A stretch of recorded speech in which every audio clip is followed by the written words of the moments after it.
Hi, friends. Madam West here. Focus in on the sound of the chimes, training your brain to focus. Show me a thumbs up when you can't hear the sound of the chimes anymore.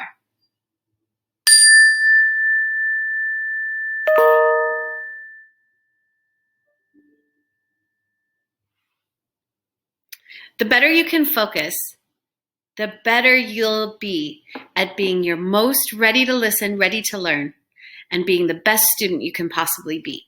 So ground your sits bones into your seats or your floor, wherever you're sitting.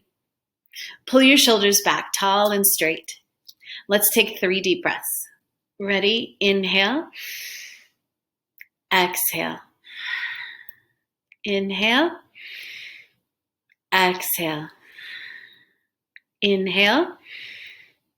Exhale. I'm so happy to read to you 2 stories today about 2 very special kinds of friends. The first story is called The Invisible Boy. And this boy, he feels like he's a little bit invisible because he's a little bit quiet. But being quiet doesn't mean that you're not a good friend. In fact, some of the times that you can be your best self are when you're your quietest.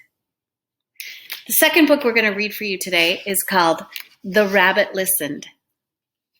And the rabbit listened.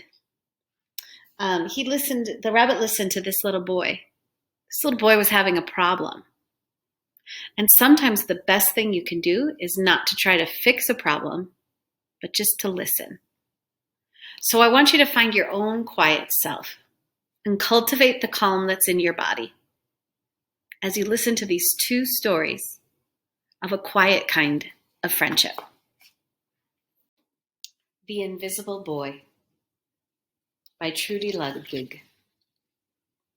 Meet Brian, the invisible boy. The invisible boy. Can you see Brian, the invisible boy? Even Mrs. Carlotti has trouble noticing him in her classroom. She's too busy dealing with Nathan and Sophie. Nathan has problems with what Mrs. Carlotti calls volume control. He uses his outside voice, inside, too much. Sophie whines and complains when she doesn't get her way.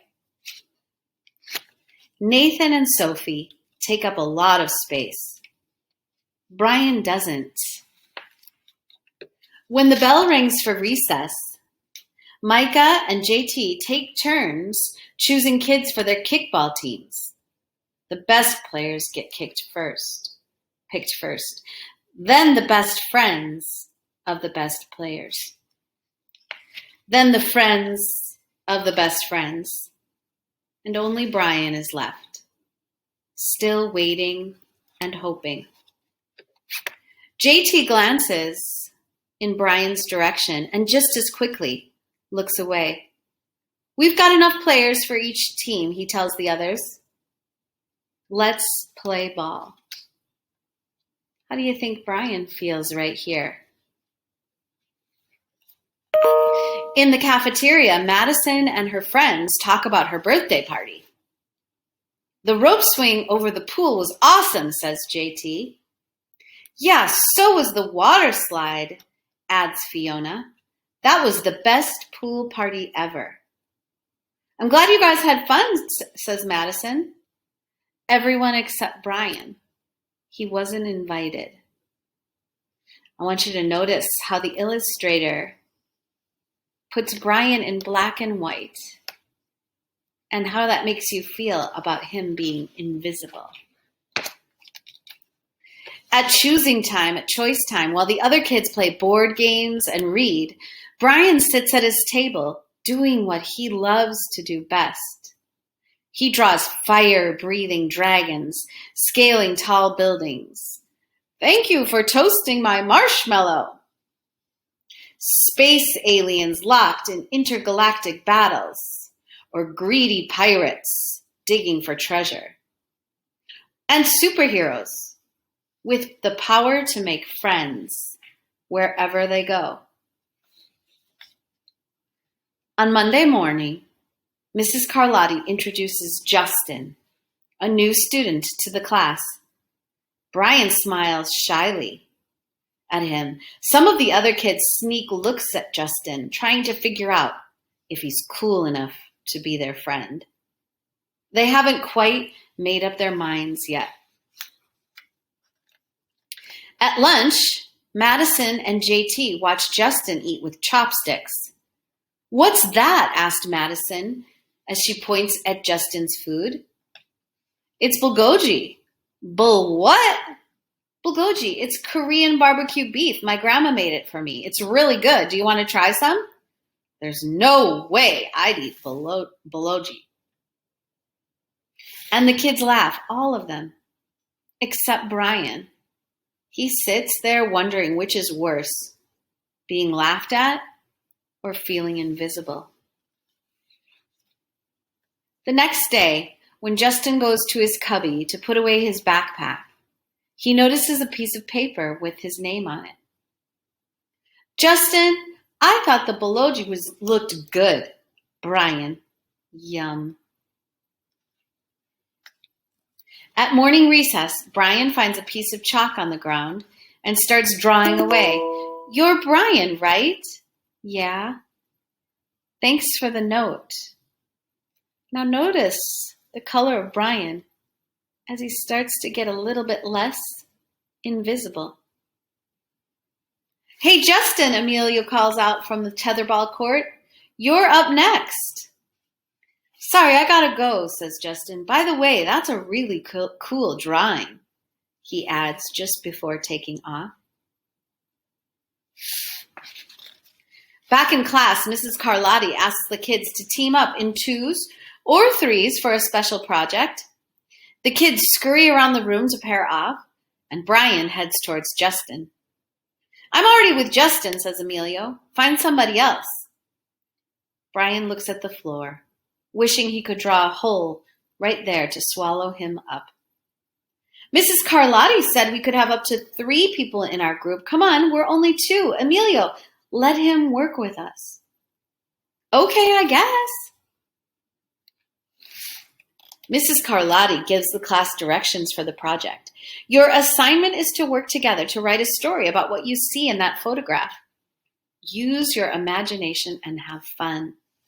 "Whoa, cool," says Emilio. "What kind of people do you think would live in a house like that?"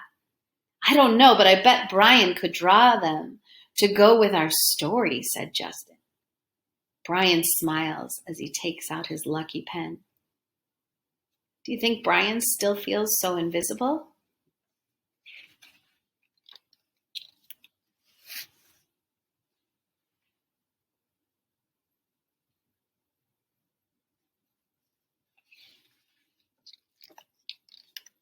It's lunchtime again. Brian's least favorite part of the day. Another 20 long minutes of kids talking and laughing with everyone else but him. "Brian," he hears someone shout. "Hey, Brian, over here." Brian turns and sees Justin waving him over. Emilio nods at Brian as he makes room for him at the table. Maybe, just maybe, Brian's not so invisible after all.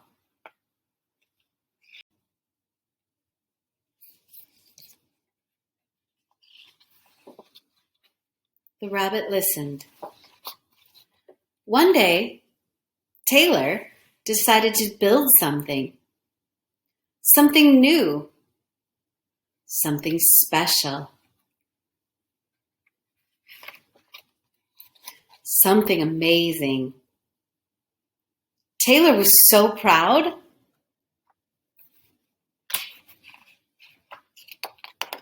But then, out of nowhere,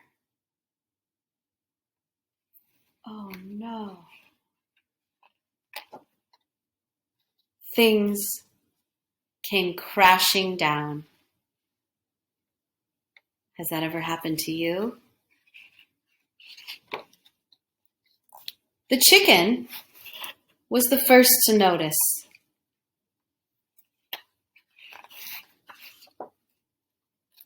Cluck, cluck, what a shame. I'm so sorry this happened. Let's talk about it. Cluck, cluck. But Taylor didn't feel like talking. So the chicken left. Next came the bear. What do you think the bear's going to say? Grrr! How horrible! I bet you feel so angry. Let's shout about it. Grrr! Rawr! Rawr! Rawr! But Taylor didn't feel like shouting. So the bear left. Sometimes you do feel angry. Well, the elephant knew what to do. Trump-da! I can fix this. We just need to remember, because elephants never forget. We just need to remember exactly the way things were. But Taylor didn't feel like remembering. So the elephant also left. How do you think Taylor feels about all his friends? How do you think he feels about them all leaving? One by one they came. The hyena, hee hee hee, let's just laugh about it. The ostrich, gulp, let's hide and pretend nothing happened. The kangaroo, tisk tisk, what a mess. Let's throw it all away. And the snake, shh, let's go down and knock someone else's. Let's knock someone else's down.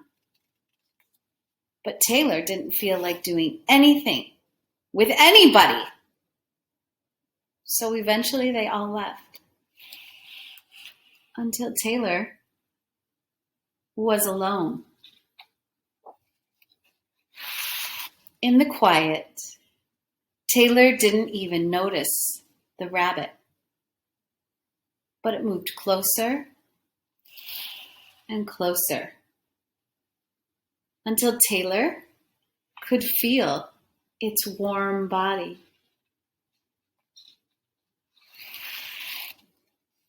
Together they sat in silence until Taylor said, "Please stay with me." The rabbit listened. The rabbit listened as Taylor talked. The rabbit listened as Taylor shouted. Then the rabbit listened as Taylor remembered and laughed. The rabbit listened to Taylor's plans to hide, to throw everything away, and to ruin things for someone else.